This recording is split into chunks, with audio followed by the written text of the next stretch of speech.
T20 ప్రపంచ cup 2024లో భాగంగా India Pakistan జట్ల మధ్య జరిగిన రసవత్తర మ్యాచ్లో టీమిండియా మరోసారి ప్రపంచ కప్లో పాక్పై తన ఆధిపత్యాన్ని కొనసాగిస్తూ 6 పరుగుల తేడాతో విజయకేతనం ఎగురవేసింది. చివరి ఓవర్ వరకు ఉత్కంఠంగా సాగిన మ్యాచ్లో టీమిండియా మరోసారి గెలుపు జెండా ఎగురవేసి టీ20 ప్రపంచ కప్లో పాక్పై 7వ విజయాన్ని నమోదు చేసింది. 119 పరుగులు అనేది స్వల్ప లక్ష్యమైనప్పటికీ పిచ్ పరిస్థితులను సద్వినియోగం చేసుకుంటూ భారత బౌలర్లు అద్భుతంగా బౌలింగ్ చేసి పాకిస్తాన్ జట్టుని కీలక సమయంలో దెబ్బతీసి బాబర్ సేన విజయ గీతను దాటకుండా చావు దెబ్బ కొట్టారు. దీంతో పాక్ జట్టుకు దిమ్మ తిరిగి మైండ్ బ్లాక్ అయింది. సూపర్ 8 కు చేరాలంటే ఖచ్చితంగా గెలవాల్సిన మ్యాచ్ లో పాక్ ఓడిపోవడం ఆ జట్టుకు భారీ ఎదురుదెబ్బనే చెప్పాలి. పాకిస్తాన్ జట్టు ఇప్పటి వరకు తానాడిన 2 మ్యాచ్లలో ఓడిపోయి 0 పాయింట్స్ తో గ్రూప్ ఏ లో 4వ స్థానంలో నిలిచింది. టీమిండియా తాను ఆడిన 2 మ్యాచ్ల్లో కూడా విజయం సాధించి 4 పాయింట్స్ తో మొదటి స్థానంలో ఉండగా యుఎస్ఏ కూడా తాను ఆడిన 2 మ్యాచ్ల్లో గెలిచి 4 పాయింట్స్ సాధించి 2వ స్థానంలో కొనసాగుతోంది. ప్రస్తుతం ఉన్న పరిస్థితుల్లో పాకిస్తాన్ సూపర్ 8 కు చేరడం అనేది చాలా కష్టం. ఇండియా చేతిలో ఓటమితో పాకిస్తాన్ ఇంటిదారి పట్టడం దాదాపు ఖాయమైంది. గ్రూప్ స్టేజ్ లోనే నిష్క్రమించనుంది. ఈ మ్యాచ్ లో 119 పరుగుల విజయ లక్ష్యాన్ని ఒకానొక సమయంలో పాక్ ఖచ్చితంగా ఛేదించేలా కనపడింది. పాక్ గెలుపు ఖాయం అనే అభిప్రాయం కూడా ఏర్పడింది. అలాంటి సమయంలో బూమ్రా తన సూపర్ బౌలింగ్ తో అదరగొట్టాడు. మ్యాచ్ ని కీలక సమయంలో మలుపు తిప్పాడు. పాక్ తరపున అద్భుతంగా ఆడుతున్న మొహమ్మద్ రిజ్వాన్ అవుట్ చేసి టీమిండియా గెలుపులో కీలక పాత్ర పోషించాడు. మరొక విషయం ఏమిటంటే ఈ మ్యాచ్ లో 4 ఓవర్లు బౌలింగ్ చేసిన బూమ్రా 14 పరుగులు మాత్రమే ఇచ్చి 3 వికెట్లు పడగొట్టాడు. దీనిని బట్టి అతడు ఎంత టాప్ క్లాస్ బౌలింగ్ చేశాడో అర్థం చేసుకోవచ్చు. ఈ మ్యాచ్ కు అసలైన మ్యాచ్ విన్నర్ బూమ్రానే కావడంతో అతడికే player of the match award కూడా దక్కింది. కెప్టెన్ గా రోహిత్ శర్మ తనదైన మార్కుని ఈ మ్యాచ్ లో చూపించాడు. లక్ష్యం చిన్నదైనా తన దగ్గర ఉన్న బౌలింగ్ వనరులను వాడిన తీరు అద్భుతమనే చెప్పాలి. స్పిన్నర్లను, ఫాస్ట్ బౌలర్లను అవసరం మేర మారుస్తూ పాకిస్తాన్ బ్యాట్స్మెన్ లోపాలకు అనుగుణంగా బౌలింగ్ చేంజెస్ చేస్తూ వికెట్లు రాబట్టడంలో తన కెప్టెన్సీ మార్కును రోహిత్ చూపించాడు. ముఖ్యంగా అక్షర్ పటేల్, బూమ్రా, హార్దిక్ పాండ్యాలను వాడిన తీరు అద్భుతం. ఈ గెలుపులో రోహిత్ శర్మ కెప్టెన్సీకి కూడా కీలక పాత్ర పోషించిందనడంలో ఎటువంటి అతిశయోక్తి లేదు. అదే సమయంలో కొంతమంది ఆటగాళ్ల ఆట తీరు మాత్రం కొద్దిగా నిరుత్సాహపరుస్తోంది. ముఖ్యంగా ఐపీఎల్లో హీరోలుగా వెలిగి అదరగొట్టిన సూర్యకుమార్ యాదవ్, అలానే శివం డూబే మిడిల్ ఆర్డర్ లో అంత బాగా బ్యాటింగ్ అయితే చేయడం లేదు. హార్దిక్ పాండ్యా బౌలింగ్ లో మెరిసినా బ్యాటింగ్ లో మాత్రం నిరాశపరిచాడు. ఇక ఈ మ్యాచ్ లో గెలుపు ద్వారా టీమిండియా ఒక సరికొత్త చరిత్ర సృష్టించింది. అదేంటంటే టీ20 ప్రపంచ కప్ చరిత్రలో అత్యల్ప స్కోర్ డిఫెండ్ చేసిన జట్ల జాబితాలో టీమిండియా మొదటి స్థానాన్ని దక్కించుకొనింది. ఈ రోజు మ్యాచ్ లో టీమిండియా కేవలం 120 పరుగుల స్కోర్ ని డిఫెండ్ చేయడంతో ఈ రికార్డు సాధించగలిగింది. ఈ మ్యాచ్ హైలైట్స్ విషయానికి వస్తే టాస్ గెలిచిన పాకిస్తాన్ జట్టు మొదట బౌలింగ్ చేయాలని నిశ్చయించుకుంది. క్లిష్టమైన పిచ్ పై ఈ నిర్ణయం తీసుకోవడం ఆ జట్టుకు ఎంతగానో కలిసి వచ్చింది.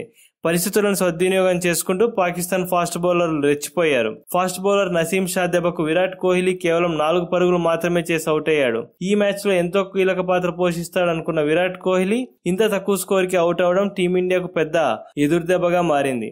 ఈ షాక్ నుండి తేరుకోక ముందే మరో ఓపెనర్ రోహిత్ శర్మ షాహీన్ అఫ్రీది బౌలింగ్ లో 13 పరుగుల వద్ద అవుట్ అయ్యాడు. దీంతో భారత జట్టు 13 పరుగులకే 2 వికెట్లు కోల్పోయింది. ఇటువంటి పరిస్థితుల్లో రిషబ్ పంత్, అక్షర్ పటేల్ ఇద్దరు కూడా 3వ వికెట్ కు 39 పరుగుల కీలక భాగస్వామ్యాన్ని నెలకొల్పారు. ఈ ఇద్దరు బ్యాట్స్మెన్ ఆచితూచి ఆడుతూ పాకిస్తాన్ బౌలర్లను సమర్థవంతంగా ఎదుర్కొన్నారు. ఎంతో సాఫీగా సాగిపోతున్న ఈ భాగస్వామ్యాన్ని మరోసారి నసీం షా బ్రేక్ చేశాడు. నసీం షా బౌలింగ్ లో 20 పరుగుల వద్ద అక్షర్ పటేల్ క్లీన్ బౌల్డ్ అయ్యాడు. ఆ తర్వాత వచ్చిన సూర్యకుమార్ యాదవ్ తీవ్రంగా నిరాశపరుస్తూ కేవలం 7 పరుగులు మాత్రమే చేసి పెవిలియన్ చేరాడు. ఇక హిట్టింగ్ తో ఎరగదీస్తాడనుకున్న శివం దూబే ముచ్చటగా 3 పరుగులు చేసి చాప చుట్టేశాడు. ఒకవైపు వికెట్లు పడుతున్న రిషబ్ పంత్ మాత్రం మంచి బ్యాటింగ్ తో ఆకట్టుకున్నాడు. పాకిస్తాన్ చెత్త ఫీల్డింగ్ కూడా పంత్కు కలిసి వచ్చింది. ఈ మ్యాచ్ లో పాక్ ఫీల్డర్లు రిషబ్ పంత్ ఇచ్చిన 3 క్యాచ్లు నేలపాలు చేసి వారి సమాధిని వాళ్లే కట్టుకున్నారు. ఇక బాగా ఆడుతున్న రిషబ్ పంత్ 31 బంతుల్లో 42 పరుగులు చేసి మొహమ్మద్ అమీర్ బౌలింగ్ లో అవుట్ అయ్యాడు. విచిత్రం ఏంటంటే ఆ మరుసటి బంతికే క్రీజులోకి వచ్చిన రవీంద్ర జడేజా కూడా గోల్డెన్ డక్ అవుట్ అయ్యాడు. ఒకే ఓవర్లో 2 వికెట్లు పడడంతో టీమిండియా పూర్తిగా వెనుకబడింది. ఆధిపత్యం చెలాయించలేకపోయింది. ఇక హార్దిక్ పాండ్యా అయితే సింగిల్స్, డబుల్స్ తీయడానికి కూడా విపరీతంగా ఇబ్బంది పడ్డాడు. అసలు బ్యాటింగ్ మర్చిపోయాడు అన్నంత రేంజ్ లో చెత్తగా బ్యాటింగ్ చేశాడు. 12 బంతుల్లో 7 పరుగులు మాత్రమే చేసి పెవిలియన్ చేరాడు. చివర్లో వచ్చిన హర్షదీప్ సింగ్ 9 పరుగులు, మొహమ్మద్ సిరాజ్ 7 పరుగులు చేయడంతో భారత జట్టు 19 ఓవర్లకు గాను 10 వికెట్లు నష్టపోయి 119 పరుగులు మాత్రమే చేయగలిగింది. ఈ మ్యాచ్లో భారత బ్యాట్స్మెన్ ఆశించిన రీతిలో పిచ్కు తగ్గట్లుగా బ్యాటింగ్ చేయడంలో ఫెయిల్ అయ్యారు. పాకిస్తాన్ బౌలర్లలో నసీం షా 4 ఓవర్లకు గాను 21 పరుగులు మాత్రమే ఇచ్చి 3 వికెట్లు పడగొట్టి అద్భుత బౌలింగ్ చేశాడు. మరో బౌలర్ హ్యారిస్ రౌఫ్ 3 వికెట్లు పడగొట్టి 3 ఓవర్లలో 21 పరుగులు సమర్పించుకున్నాడు. మిగతా బౌలర్లలో మొహమ్మద్ అమీర్ 2 వికెట్లు, షాహీన్ అఫ్రిది 1 వికెట్ పడగొట్టడం జరిగింది. 120 పరుగుల విజయ లక్ష్యంతో బరిలోకి దిగిన పాకిస్తాన్ జట్టుకు ఆ జట్టు ఓపెనర్లు కష్టమైన పిచ్ పై పర్వాలేదనిపించే ఆరంభం ఇవ్వడానికి ప్రయత్నించారు. కానీ బూమ్రా వారి ప్రయత్నాన్ని అడ్డుకుంటూ వారి ఆశలను అడియాసలు చేస్తూ బాబర్ ఆజంను 13 పరుగుల వద్ద అవుట్ చేశాడు. మొహమ్మద్ రిజ్వాన్ అలానే 1 డౌన్లో వచ్చిన ఉస్మాన్ ఖాన్ ఈ ఇద్దరూ కూడా బాబర్ ఆజం అవుట్ అయిన షాక్ నుండి తేరుకొని నెమ్మదిగా ఆడుతూ స్కోర్ బోర్డును ముందుకు పెంచుకుంటూ వెళ్లారు. ముఖ్యంగా రిజ్వాన్ బాగా ఆడి భారత బౌలర్లను సమర్థవంతంగా ఎదుర్కొన్నాడు. వీరిద్దరూ రెండవ వికెట్కు 31 పరుగుల భాగస్వామ్యాన్ని నెలకొల్పారు. ఈ భాగస్వామ్యం ప్రమాదకరంగా మారుతున్న తరుణంలో అక్షర్ పటేల్ ఎంట్రీ ఇచ్చి ఉస్మాన్ ఖాన్ను ఎల్బీడబ్ల్యూగా 13 పరుగుల వద్ద అవుట్ చేశాడు. ఆ తర్వాత క్రీజులోకి వచ్చిన ఫకర్ జమాన్ 8 బంతుల్లో 13 పరుగులు చేసి దూకుడుగా ఆడాడు. కొద్దిగా టీమిండియాను టెన్షన్ పెట్టాడు. కానీ హార్దిక్ పాండ్యా బౌలింగ్లో పెవిలియన్కు పరిగెత్తాడు. ఒకవైపు వికెట్లు పడుతున్నా ఎంతో ఓపికగా ఆడుతూ టీమిండియాను టెన్షన్ పెట్టిన మహమ్మద్ రిజ్వాన్ 31 పరుగుల వద్ద బూమ్రా బౌలింగ్లో క్లీన్ బౌల్డ్ అయ్యాడు. దీంతో ఒక్కసారిగా సీన్ మారిపోయింది. ఆ తర్వాత వచ్చిన పాక్ బ్యాట్స్మెన్ టీమిండియా బౌలర్లు సమర్థవంతమైన బౌలింగ్తో కట్టడి చేశారు. అక్షర్ పటేల్, హార్దిక్, బూమ్రా సూపర్ బౌలింగ్తో పాక్ను ఒత్తిడిలోకి నెట్టేశారు.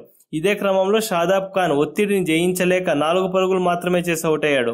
19వ ఓవర్లో బూమ్రా మరోసారి సూపర్ బౌలింగ్ చేసి 3 పరుగులు మాత్రమే ఇచ్చి ఇఫ్తిఖార్ అహ్మద్ను అవుట్ చేశాడు.